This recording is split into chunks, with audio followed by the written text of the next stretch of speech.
Starting now. Today is a 240th Friday group meeting. Speaker is our beloved Raja. Farmer is our colleague here. Now he is going to address here. The topic is Beauties of the Constitution of India and its Lacunae. Earlier he was a former acting Chief Justice of Madras High Court. Now he joined in the bar just few days back as a Senior Advocate. Thank you, Raja. We are all welcoming you on behalf of Friday Group. So I request Rahul Agarwal will read CV of the sir. Rahul, kindly come in just.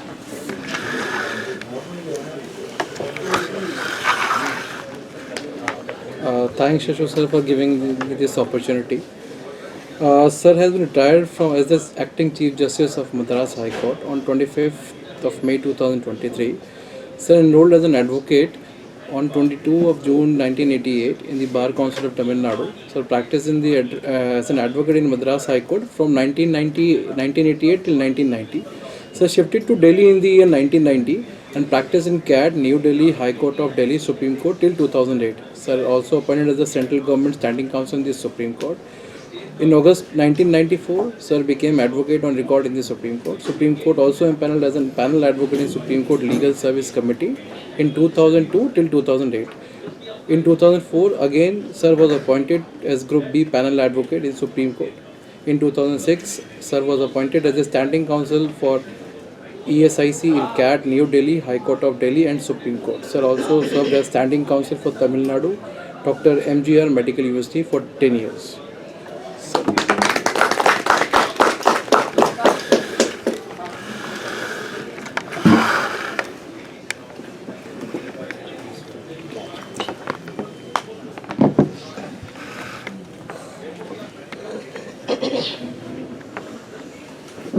Good afternoon to all of you.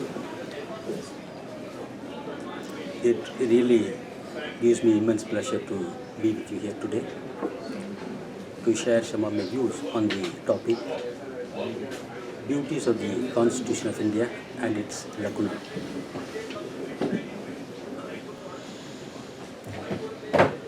I am able to see Justice Kappavanayam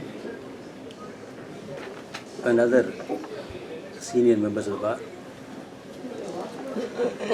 Today I thought that there will be a very short and small attendance for the reason that today is the last working day for this year to Supreme Court. You will be very busy in packing off your normal luggages to your home back. Good that I am able to see your presence in great number.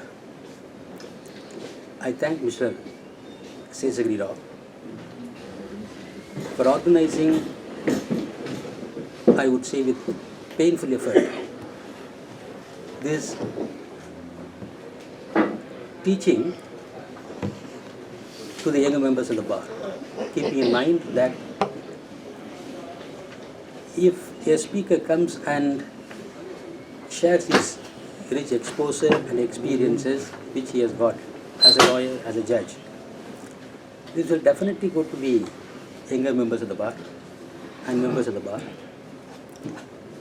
And once a lawyer gets clarity, this will definitely enrich not only the legal fraternity, it will also help the judges sitting on the bench to get a helping hand to lay down the landmark judgments. Ultimately, this is going to benefit even the litigant, the public at large. I do not know how many people have visited the Madras High Court, the first bench. Most of you may not be knowing what is the King's Bench. You have to go to London to see the Queen's Bench and the King's Bench. But if you go to Madras High Court, the first bench of the Madras High Court is model like a King's Bench. Similarly, many of you may not have gone to London to see the Inner Temple. Inner Temple is one of the societies where Mahatma Gandhi also, after reaching there to study law, became member in that. There also learned people used to come and guide the younger members of the bar. So you need not go to London to see the inner temple, but you can visit the Friday group here on every Friday. The inner group is, meticulously, functioning on par with the inner group in London. So I'm thankful to Mr. G.Seshagiri for taking so much of effort in organizing every week, catching hold of people like people with great exposure and rich experiences to come and share his views. One day, I just engaged Mr. Sr.Advocate. He was a senior lawyer from Madras High Court. People used to say he's a capsule of CPC. I have engaged him on matter, second appeal matter. It came to this court, and then yes, it became civil appeal. Sir, not audible, sir. Your voice is not audible. Okay. Can you just correct it if you don't mind? No, it's not a mic. It's for There was one senior lawyer, Mrs. Sr.Advocate. He came down from Madras High Court and he was practicing here. I engaged him in one of the matters. It was court number 3, Justice Majumdar. He was a very learned judge. He used to hear at length. 2 days he was arguing the matter. Almost it was a free case. He became very, close friend of mine. Whenever, as a junior, whenever you had any doubt, immediately you approach the senior. He was all the time telling me, guiding me properly, but one fine day he said, why don't you come to my office? See, once you are going to office, then what will happen? You will be followed by bill. They will be sending you the bill for a consultation and conference. That was the day. Very difficult to get your doubts cleared by senior lawyers, but look at it. Here in library 2 in every Friday evening at 3 o'clock, Friday group is regularly organizing with experienced and highly learned lawyers to come and deliver on different subjects, only for the purpose of guiding the younger members of the bar on very, very important and knotty issues. In that way, I congratulate Mr. G.Seshagiri for taking so much of pain and for also having invited me to come to this place to share some of my views on the topic. I take this opportunity to thank you once again. Before going into the topic, the beauties of the Constitution of India, let me shortly tell you. Raise your voice. Yeah. No, that is all right. Voice of your voice. I think mic is not. Let me tell you briefly a short story, the historical background of the Constitution of India. On 8th May 1945, US President Harry Truman, he announced to the American people through radio telecast that the World War II came to an end in Europe. It doesn't mean that the World War II came to an end in Asia. But in Asia, Japan was heading towards catching small countries. It amazed countries after countries. Major part of China was captured by Japan in the World War II. Complete Korea, both North Korea and South Korea, that was one Korea captured by Japan. Singapore was captured. Malaysia was captured. Hong Kong was captured. Vietnam. It goes on like this. These 3 leaders were not able to know how to stop Japan attacking other countries. Finally, Roosevelt passed away on 12th April 1945, suddenly. Therefore, the Vice President, Harry Truman, became President. He took a decision to drop atom bomb in one of the cities in Japan. A stern warning was given to Japan, the Emperor Hirohito, saying that if you do not surrender unconditionally, we will bomb all your cities. And then to show their plan in their mind, they dropped first atom bomb in Hiroshima in Japan, killing more than 2 lakhs of people. But Japan did not stop the war nor came forward to surrender. On 6th August 1945, Hiroshima was very badly attacked. Within 3 days, Harry Truman, took once again another bomb and dropped in Nagasaki, killing more than 2 lakhs of people, with a stern warning that if you do not stop and surrender unconditionally, we will bombard all your cities in Japan. When the second atom bomb was dropped in Nagasaki, as you know, several people, lakhs of people were killed, and then equal number of people were wounded. Resultantly, what happened? The innocent people, Japanese people, rushed to the emperor's palace, shouted to surrender unconditionally. Ultimately, taking note of the sensitivity of the situation, it would sometimes lead to Cold War, Civil War. He has immediately told the military to stop and then to surrender. Finally, on 2nd September 1945, Japan surrendered.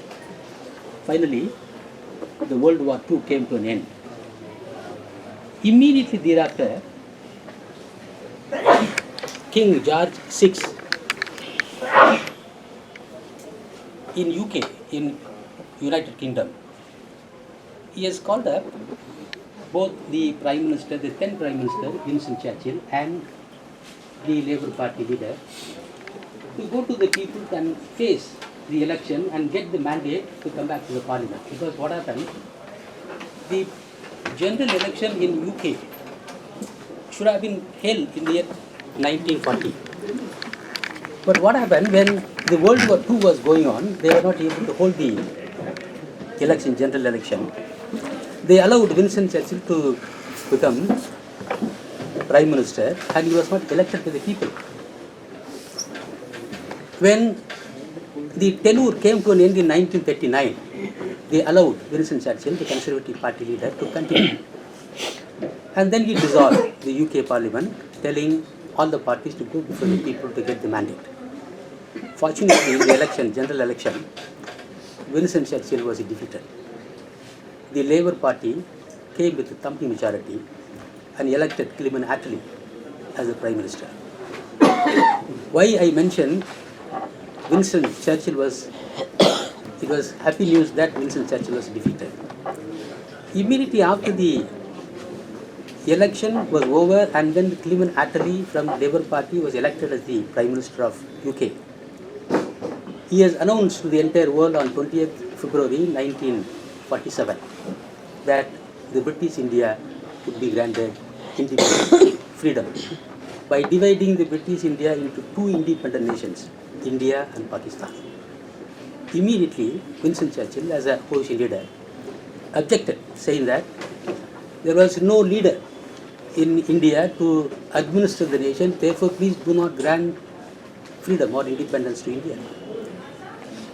Equally, in India also, all the leaders, Gandhi, many other leaders, freedom fighters, opposed the partition of India. As usual, Gandhiji underwent fast unto death, opposing the partition. And ultimately what happened, Lord Mountbatten, the Governor General of India, to make the protest and the fast unto death underwent by Mahatma Gandhiji as infectious, on 14th August 1947, granted independence to Pakistan.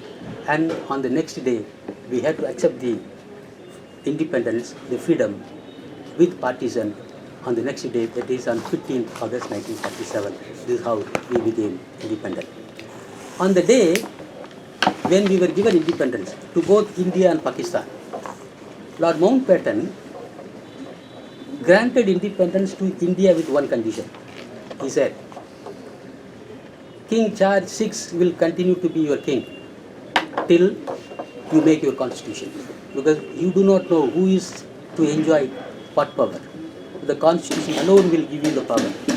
Judiciary, how much power you are going to give. Executive, how much power you are going to give. for legislature how much power you are going to give. That has to be mentioned only in the constitution. Therefore, it is for you to make your constitution. But till you make your constitution, King Charge VI will continue to be your king, and I will also continue to occupy the Rashtrapati Bhavan, and he continued over here.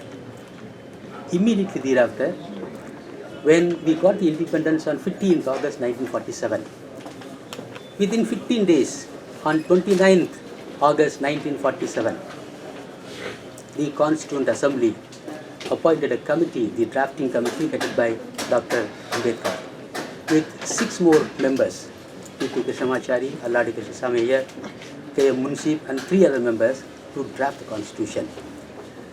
You must also know that there was a constitutional expert, Mr. B.N. Rao.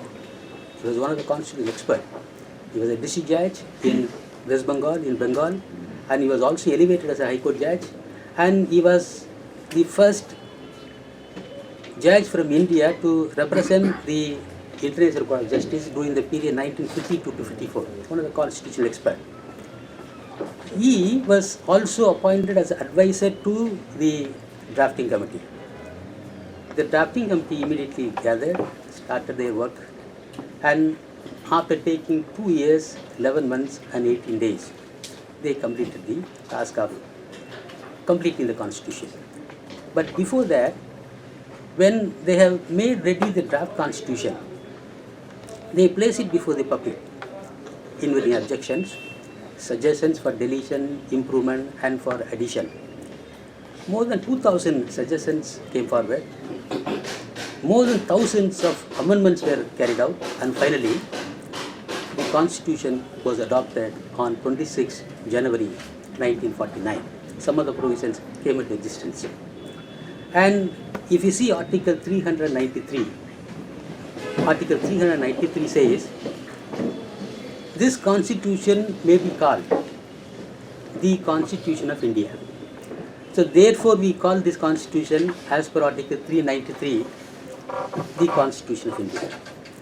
If you see Article 394, it says, all the provisions of the Constitution of India shall come into force forthwith from 26 January 1950. So the Constitution has come into force with effect from 26 January 1950. And as a lawyer, you must know that for the reason that on 26 November 1949 we have adopted the Constitution, the government also has issued a notification to the Supreme Court, High Court, and other the authorities in the country to celebrate this 26 November as a law day. And we have been celebrating the law day on 26 November. And more than that, on the day when the Constitution has come into force, that is from 26 January 1950, this has been declared as the holiday, general holiday, a public holiday.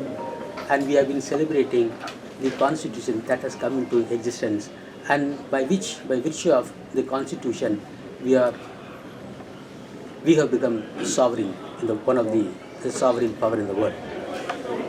Now this Constitution has been brought into force with Article 395 with original Constitution, 12 parts and 8 schedules. But today we have got 448 articles with 25 parts and 12 schedules, and along with that we have 106 amendments till date. This is a small historical background of the Constitution. On the day when the Constitution was there, we were just 2 days before the Constitution came into force, we have elected Dr. Rajendra Prasad as the President. But the peculiarity in becoming Republic, independent, that is Republic of India, as a lawyer you must know what is the difference between the independent India and the Republic of India. We became independent only from the foreign ruler, but we have not become sovereign. Certain powers have been given to 3 organs of the state, that is Judiciary's power is given, Executive's power has been given, legislature's power has been given, and this is the constitution which is allocating the work and regulating all the three organs to work smoothly and without creating any problem, without interfering into others' limit. Now, let us just go to the topic, the beauties of the Constitution of India. If you see Article 1 of the Constitution, it says that India, that is Bharat, shall be the union of states. It is a combination of all the unions. Today we have got 28 states and 8 union territories. On the day when we got independence, 15th August 1947, we were having 565 princely states. I am just indicating the importance, the beauties of the Constitution. When we had 565 princely states, you can't go from Kanyakumari to Kashmir peacefully on the road. There was not a proper road maintained. If you are sending your goods from one state to another state for sale, you are not sure that your goods will be reaching the destination. Because when you are going from one place to another place, in those days, there would be a highway robbers. They will be rob your properties. You may not be able to even get remedy anywhere in the country. Secondly, the princely states, I am talking about pre-independence.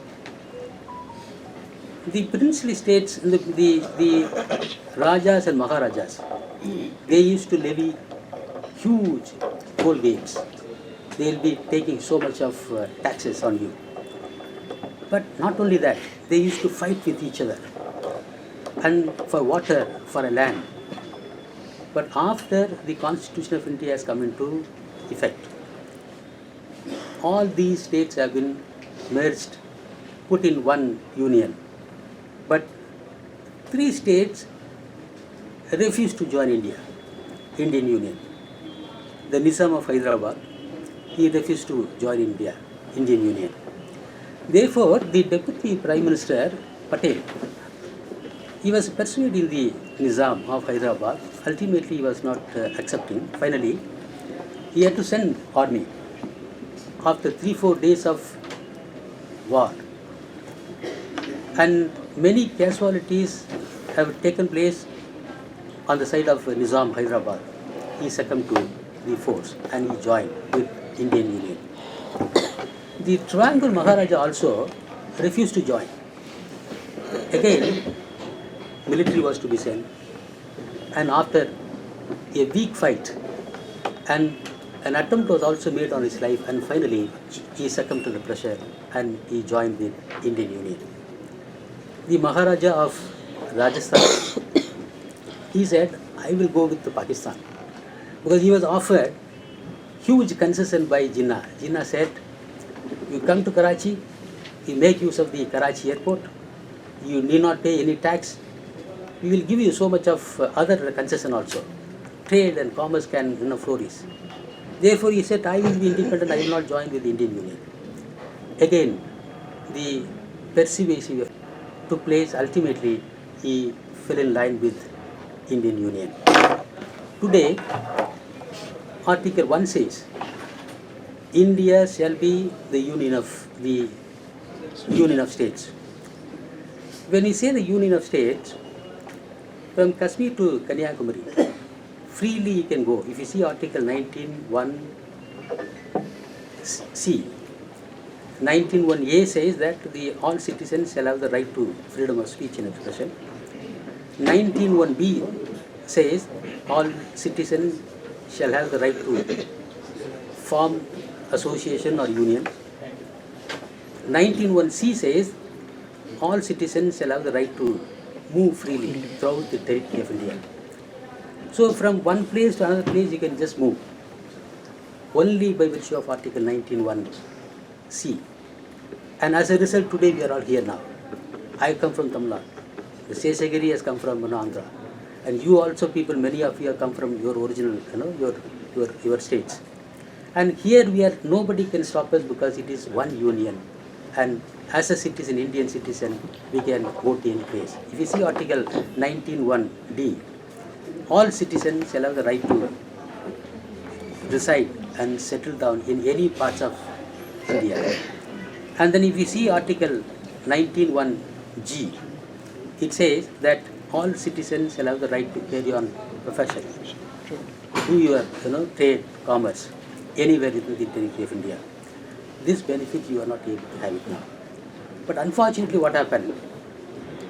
In the year 1935, B.N. Rao, he suggested to both the British government and also to the Indian leaders that India should have Constitution of India. Some constitution we should have it. But we were very busy and serious only in getting freedom and independence from foreign rule.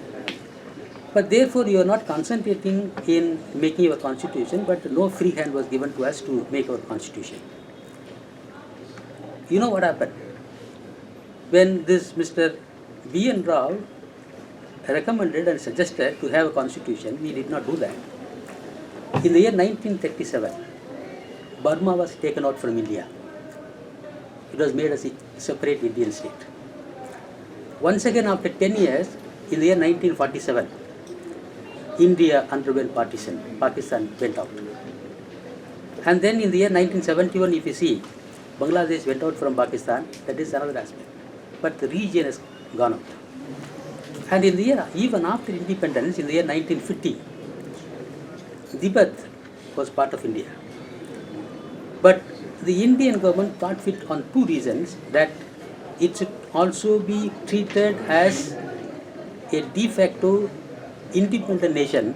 They treated, you are an independent nation because for two reasons. One is your culture is different, your race is different, your eating habit is different, therefore we will keep you separated. But unfortunately, what happened after some time? Gradually, the China took control of Tibet.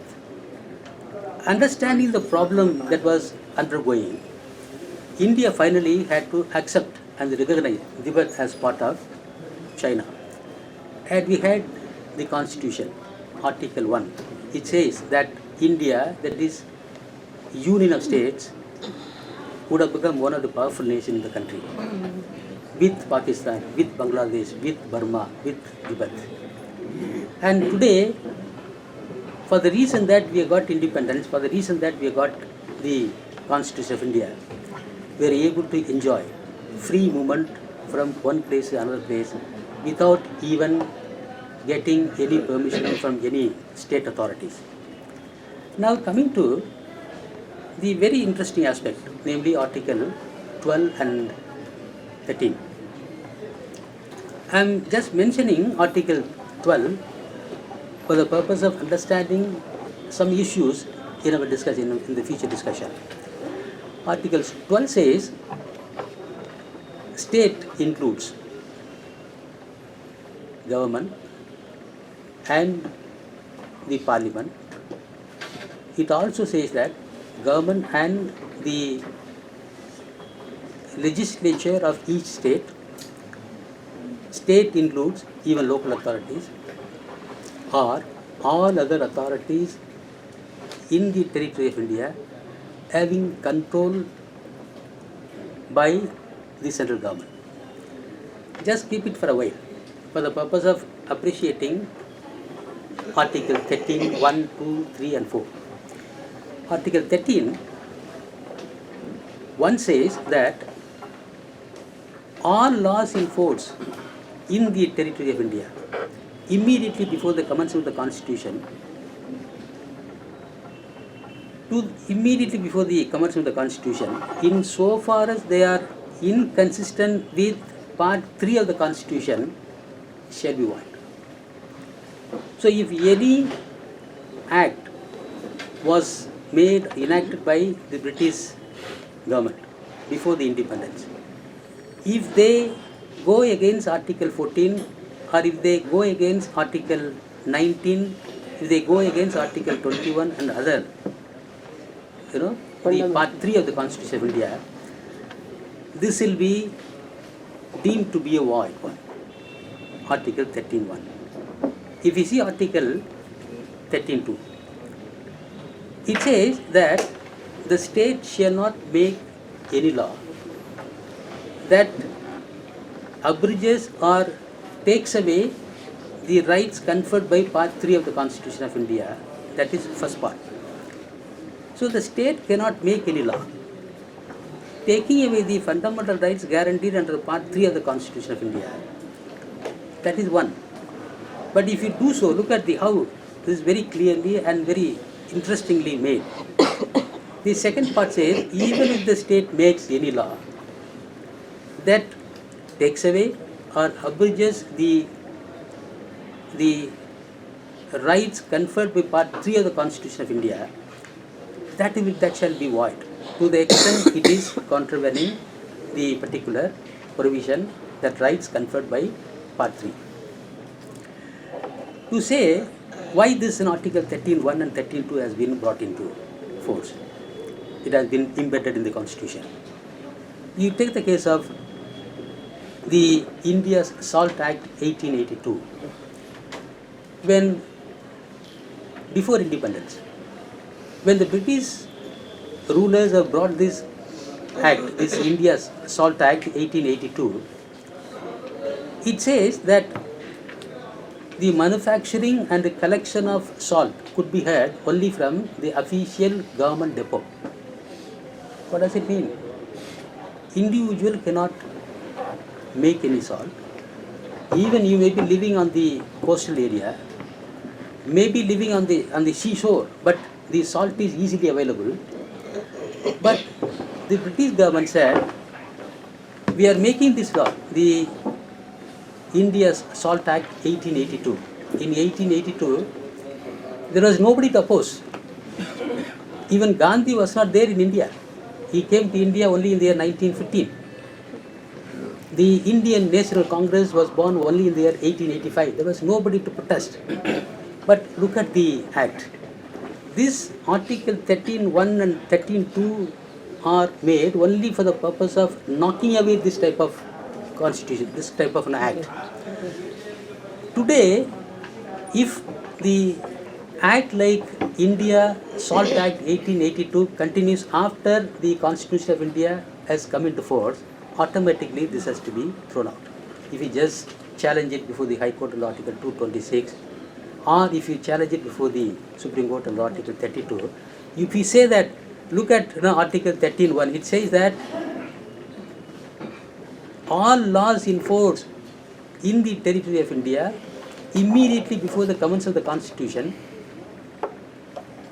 in so far as they are contravening any of the rights conferred by Part 3, they shall be void if you indicate to them. And if you say that now, because it is taking away the right guaranteed under Part 3, because Article 14 says that equality before law.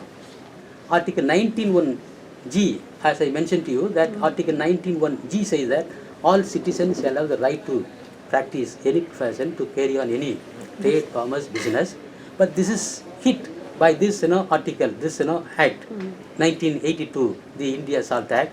Immediately this will be thrown out. Only for that purpose, the Article 13.1, 13.2, 13.3 and 13.4 have been brought in. You see Article 13.3.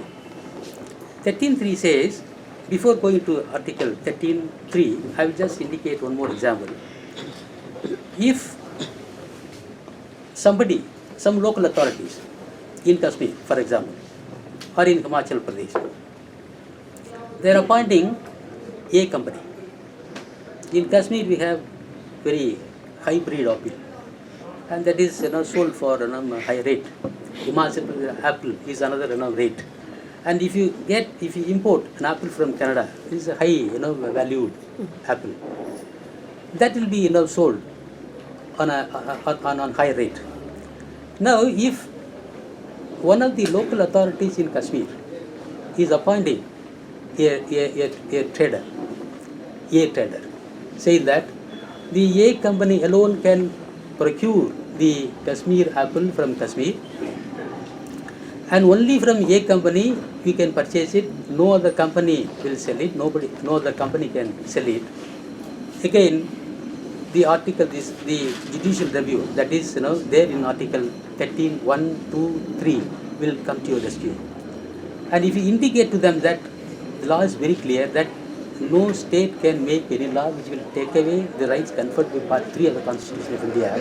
And this gentleman, the local body, the president of one of the villages in Kashmir, Jammu Kashmir, he just naming one company, and that only from that company alone we have to buy it. Then this is not possible. So only for that purpose, Article 13.1 and 13.2 have been enacted. And if you see Article 13, subclass 3, it defines what is law. Law means any order, any notification, any rule, any bylaw, any custom, and more than that, any usage that is having force of law in the territory of India is also considered as a law. Now, if you say that this is the law made by one local authorities in Himachal Pradesh, he says that B company alone can procure this apple from Himachal Pradesh, and this will be available only in 2-3 places, namely in Madras, Delhi, and in Calcutta, or 2-3 places. This is again is hitting Article 19.1g. So on this basis, a law can be thrown out into the dustbin. This is one of the beauties of the Constitution of India that you can see. But people used to say that Article 13 is a judicial review. If you could see, it is impliedly, you can see the judicial review. It is the judicial review is impliedly embedded in the Article 13.1, 13.2, 13.3. Coming to Article 14, Article 14 says, the state shall not deny to any person equality before law or equal protection of law within the territory of India. The constitution makers, having been highly impressed by the parliamentary system of government that has been functioning in UK, they thought that instead of following the presidential form of government that is in US, they thought that the parliamentary form of government is better suited for Indian atmosphere. They adopted the parliamentary form of government.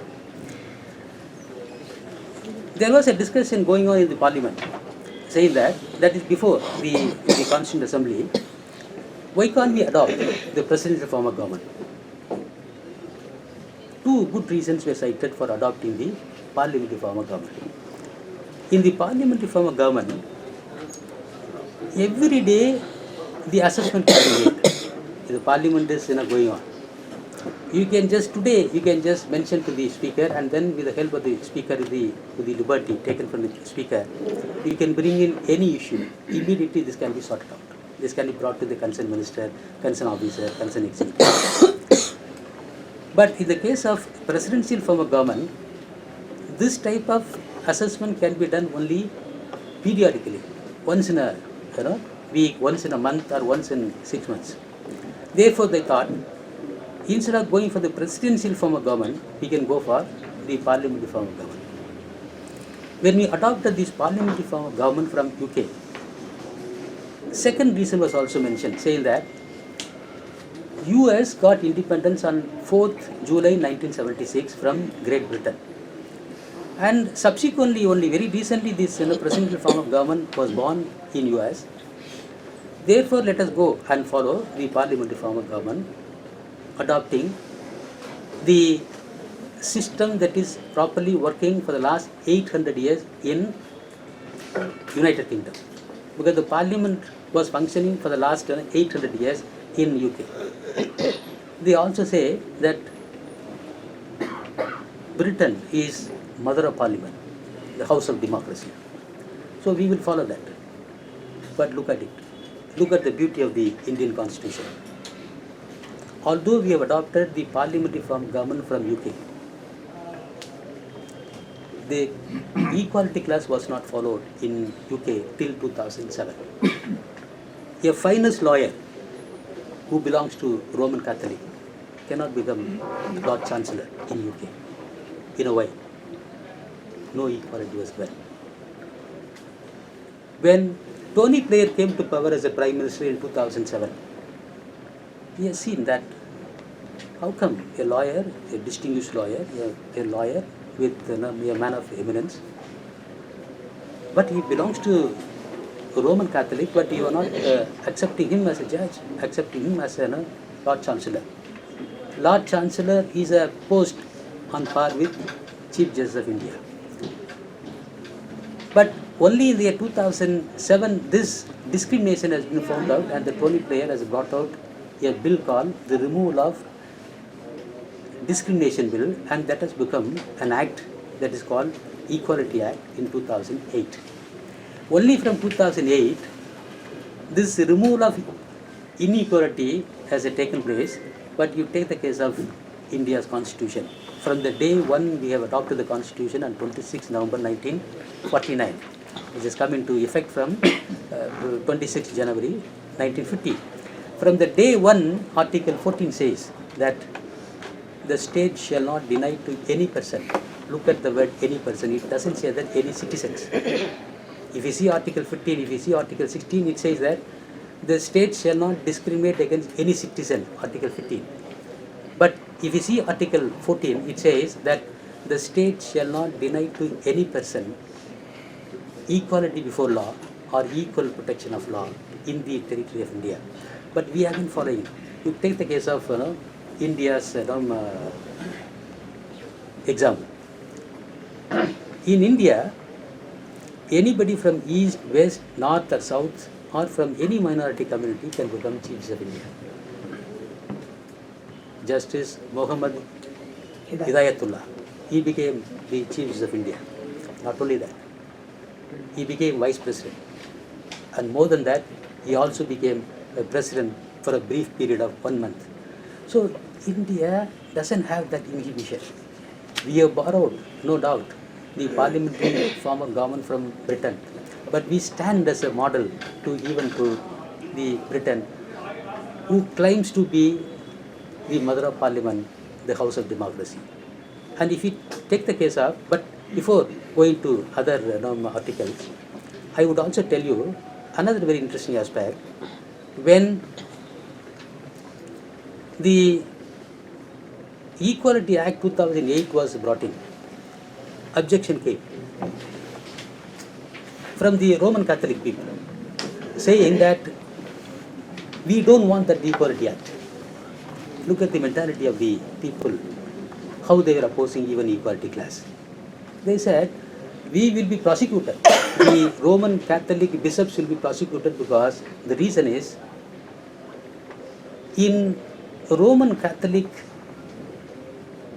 group, we don't allow women, married women, the transgender people, gay people to become priesthood. So we will not be allowing because our religion does not permit. Therefore, please don't accept that. So we don't want equality. The government has rejected it. Ultimately, they fought for some exemption and the exemption has been granted. So far as nuns, monks belonging to Roman Catholics are concerned, they are granted exemption. But in the case of India, there is no exception so far as class, equality class is concerned. Let us go to the US now. In US, we all people as a student of law may be knowing. On 4th July 1976, America got independence from the Great Britain. In the year 1787, James Madison, the father of US Constitution, has made the Constitution ready. But it has come into practice after 2 years, in the year 1789. Why it has taken so much time? Because 76 they got independent, but they got the Constitution made ready and it was brought into effect only in the year 1989. Why? Because it has to travel to 13 states and get ratification. Therefore, it has taken so much of time. The history says that the Virginia and the New York, they have taken so much of time for ratification. Therefore, they have taken so much of time. But finally, when the Constitution, U.S. Constitution has come into force from 1789, look at the very startling, interesting aspect. The shocking aspect is men and women were not treated equally in US. How long they were not treated equally? Men were given the right to vote. The women were not given the right to vote in US. But today they claim to be the first superpower in the world. But look at the practical aspect. I am speaking with their own the constitution. 1789, I will be repeating the same thing for a number of times. Don't think that I am repeating it. Yes, for the sake of understanding. When the US got the constitution in the year 1789, the right to vote was not given to the woman. For how long? For 130 years, the US women were not enjoying the right to vote. They were not given the right to vote. What happened then? People in every nook and corner, they were just protesting, saying that if you are not giving the right to vote to women, then there is no point in saying that we are a citizen of US. It is as good as saying that we are not even citizen of women, citizen of America. And then it has almost taken the color of civil war. Everywhere people started protesting. And finally, in the year 1920, how many years back? How many years after the US Constitution was introduced? 130 years. In the year 1920, the 19th Amendment was brought in. Only by virtue of the 19th Amendment, right to vote was given to the woman in US. And if you see, interestingly,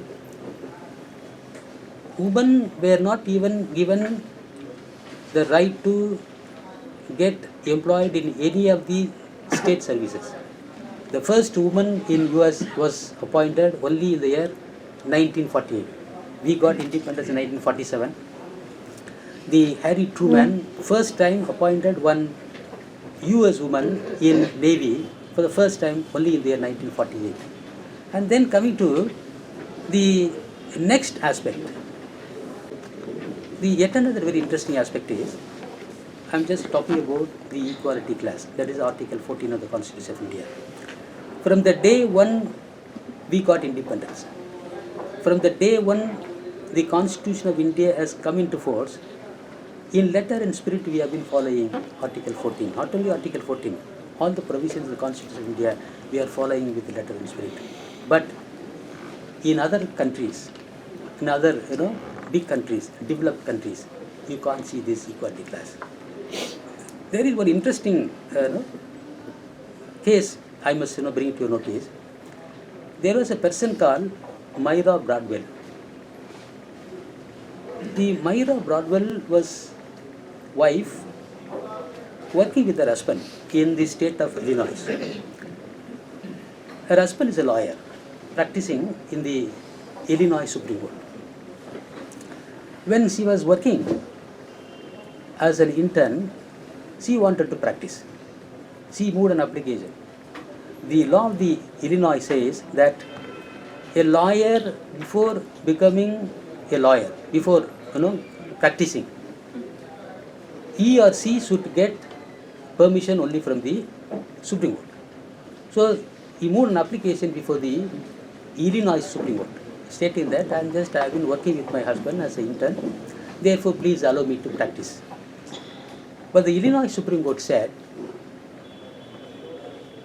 you are born only to fulfill the great and solemn duty of mother and wife, and we will not allow you.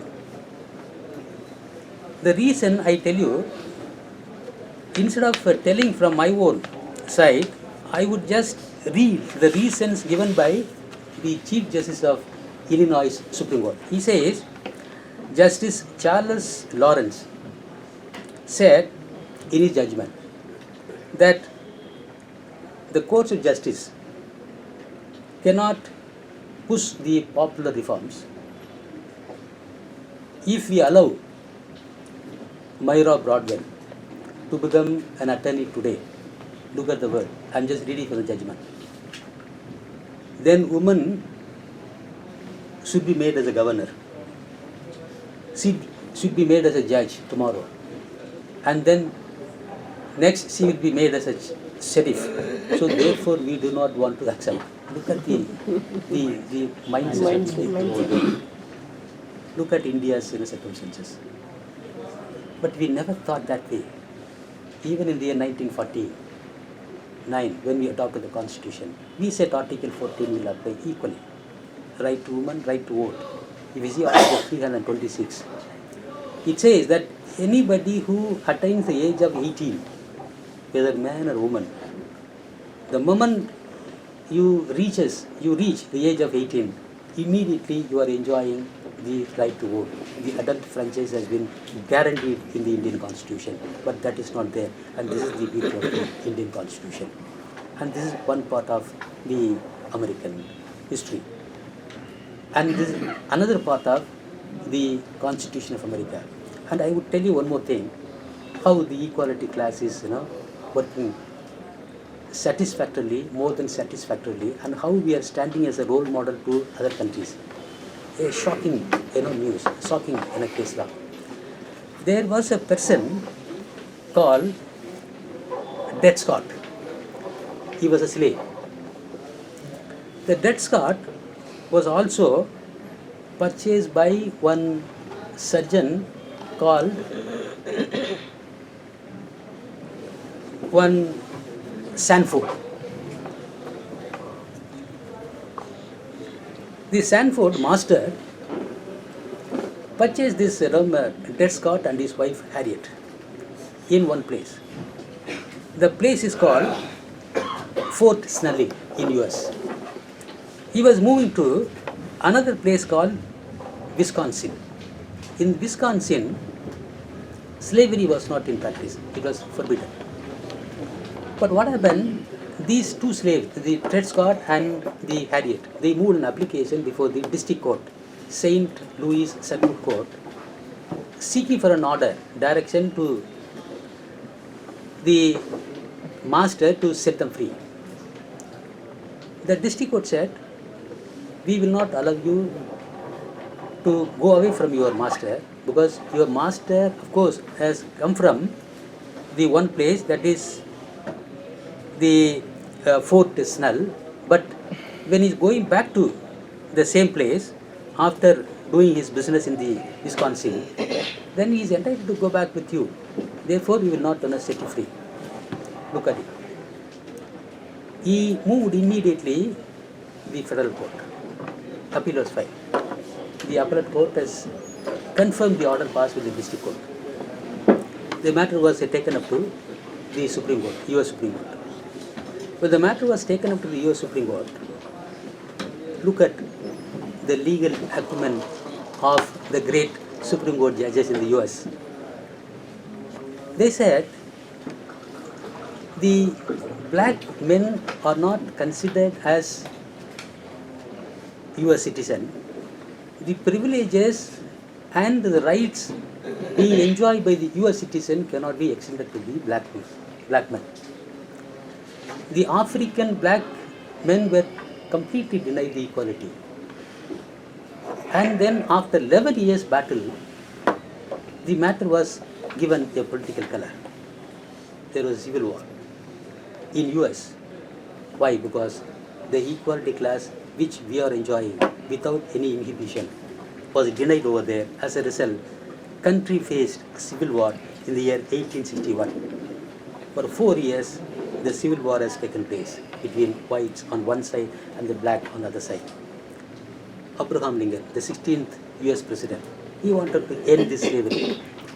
On 31st January 1865, he has signed the Emancipation Proclamation, abolishing slavery in US. You see, because he wanted to bring equality class as a practical class, as a practical one, so that the people will not fight unnecessarily everywhere. Therefore, he wanted to restore peace, and he said that white or black, both are equal, and then they should be treated equally everywhere, even in the matters of appointment, in the matters of election, they should be treated equally. So he wanted to bring the equality class.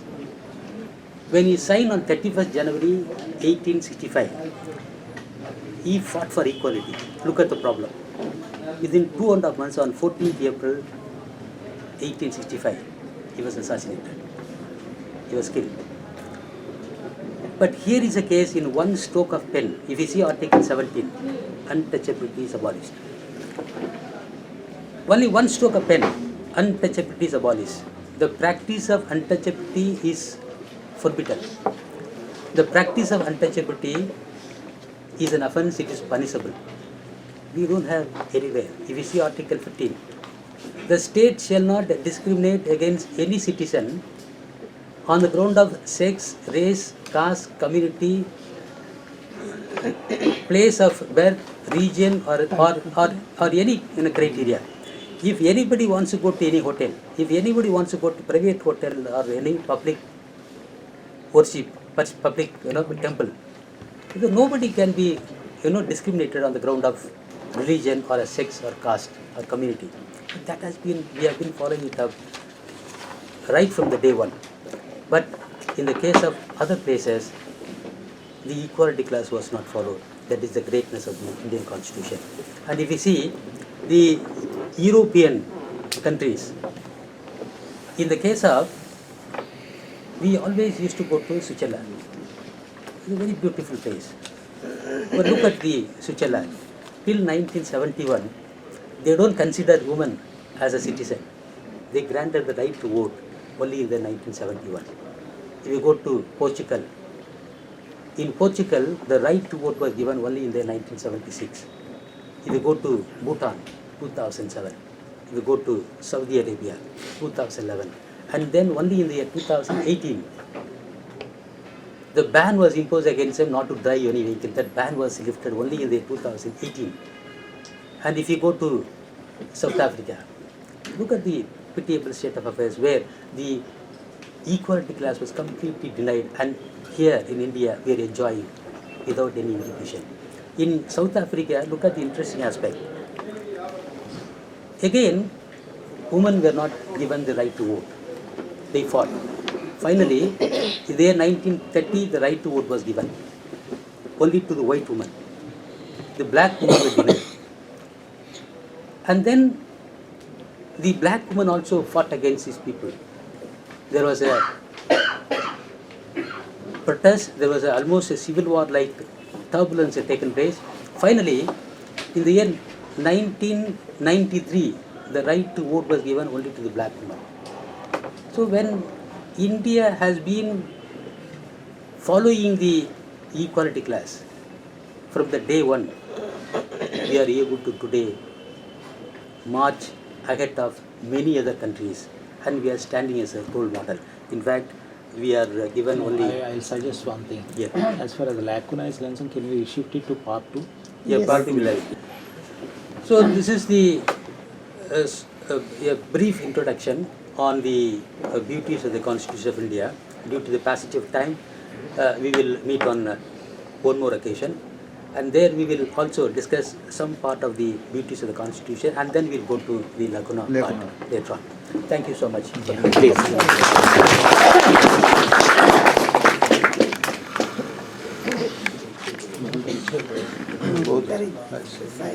Thank you, Raja. Very nicely explained everything.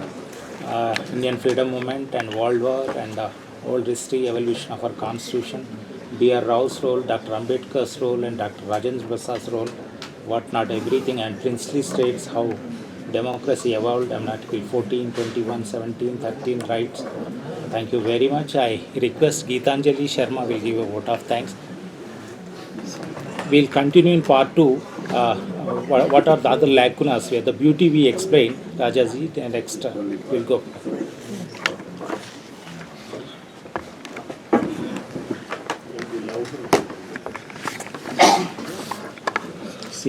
Sit. Good afternoon all.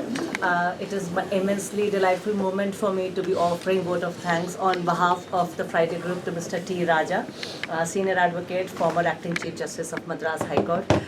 Sir gave wonderful insights on the beauties of the Constitution. In fact, Sir interestingly pointed out how started from 565 princely states to today we stand here as India, that is Bharat, the Union of States, and verily that Friday group, an entity like Friday group could also be conceived because we effectively come from different parts of the country and congregate here for dissemination of knowledge. So possibly Friday group is possible because the Constitution came into place. Sir also pointed out how we may have adopted the model of the UK, but today, in fact, we stand as a model system to the UK itself, or maybe the case of the US, which we can take to see how beautiful our Indian Constitution is. They took 130 years to grant right to vote to their women. We had it since the inception. Thank you, sir, for your wonderful insights. Turning to G.Seshagiri Rao, sir, for thanks. I think I did not say any more. Mr. Raja himself pointed out that we could be compared, sir, Shesha sir's Friday group could be compared to the inner temple of the UK bar. And I think where minds are enlightened and knowledge is disseminated, I think I need not say more. Thank you, sir. And I thank everyone for being present here in large numbers. Thank you so much.